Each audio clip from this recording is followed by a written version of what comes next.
Asan sa Ozamis News Channel, ugban bang local news personalities, ipasidunggan sa Ozamis City o PNP. Si Bernal Texon, alang sa mga detalye.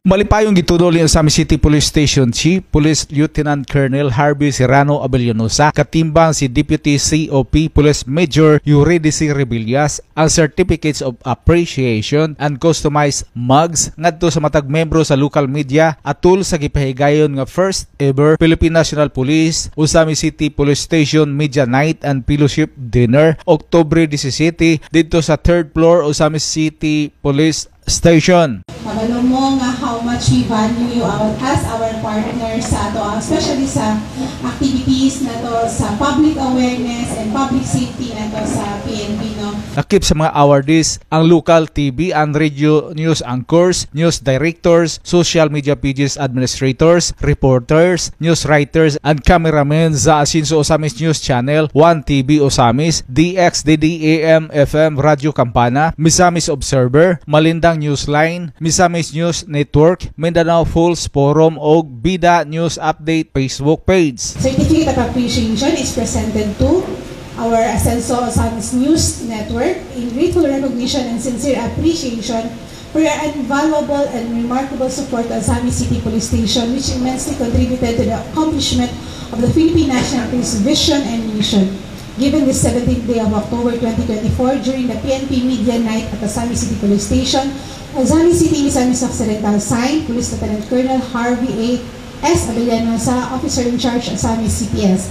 The Certificate of Appreciation is awarded to Ms. Dazzle J. Texon. Sa ngalan sa team sa local media, gipaabot ni Asinso Ozamis Administration Media Officer Ms. Dazzle Homoad Texon ang pagpasalamat sa mga sakop sa prensa ngadto sa Ozamis PNP niining pag-recognize sa kapulisan sa gihimong effort sa mga local nga tigbalita nga makanunayong muuban sa gipahigayong mga raid ug anti-drug buy-bust operations sa Ozamis PNP. So una sa tanan atong pagyukbo sa ato ang hepe sa kapulisan sa Dakbayan, Sir Harvey Abellanosa, sir. And police deputies, Ma'am Des, thank you very much. And of course, the rest of personnel sa Ozamis City Police Station.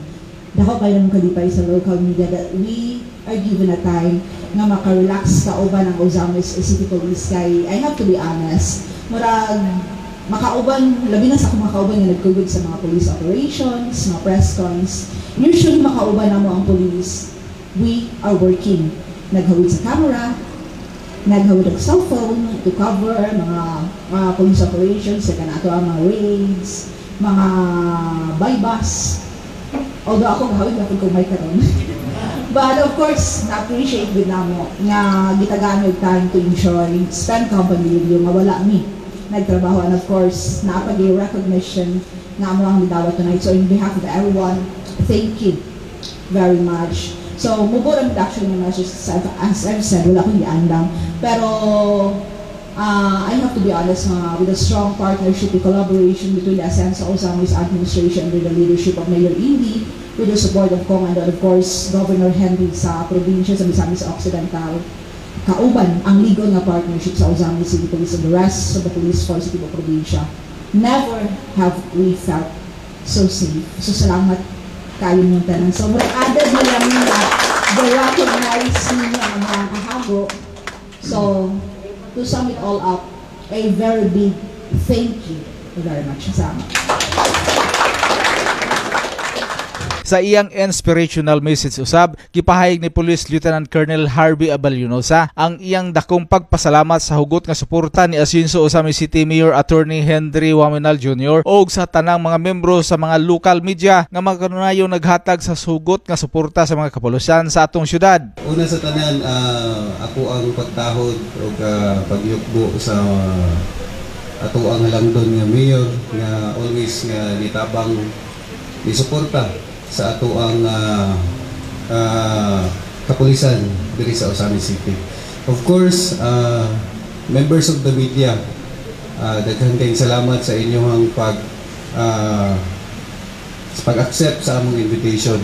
I have been so many assignments, not only here in Misok, Cagayan de Oro City, naabot ko dito, but diri na po na feel ang strong partnership sa media o sa PNP.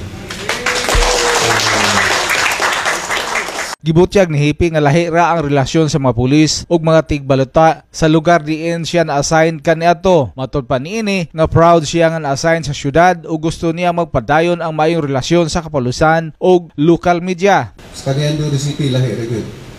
Ang pulis dito ug ang media medyo nagit sila'y gap. But dire nakita nako ang pagpangga sa media sa kapulisan, which is I am so happy and proud and nabutang ko diri, na-assign ko diri sa Osamis City. Thank you very much sa inyong pag-anhi, and I hope na kaning activity kani ato ang murag na hulog nga team building or unsa ba tawag ani, ato ani siyang masundan, although dili monthly pero maningkamot kami nga mga officers na at bisag quarterly lang magkita ta, mag-uban ta, na walay trabaho diri lang, although simple lang ang celebration, but still ma-develop gyapon nato ang atoang relationship, ang atoang camaraderie in the future. And I know nga dikit og kanang close na mo sa mga pulis diri sa Osamis City, but gusto pa nako mapalig-on og maayo. Mapasalamat ton si Colonel Abellanosa sa bililhon og talagsaon nga kaisog ug suporta sa mga miyembro sa local media nga dako kayog nahatag nga tampo para magmalampuson ang Osamis City Police Station sa pagmintinar sa kahusay ug kalinaw sa atong syudad. And last, maray lang ko, I will also would like to thank you sa inyong suporta when it comes to our operation. Lisod na inyong trabaho na ipatawag sa korte kay ipakuan dito, but inyo nang gidawat nga task because kabalo ko nga palangga ninyo ang pulis o kabalo ko nga nagtuo mo nga ang atong kapulisan gabuhat lamang sa maayo diri sa Osamis City. So once again, thank you very much and let's have enjoyable night and God bless us all. Alang sa Osamis Today, ako si Bernal Tucson.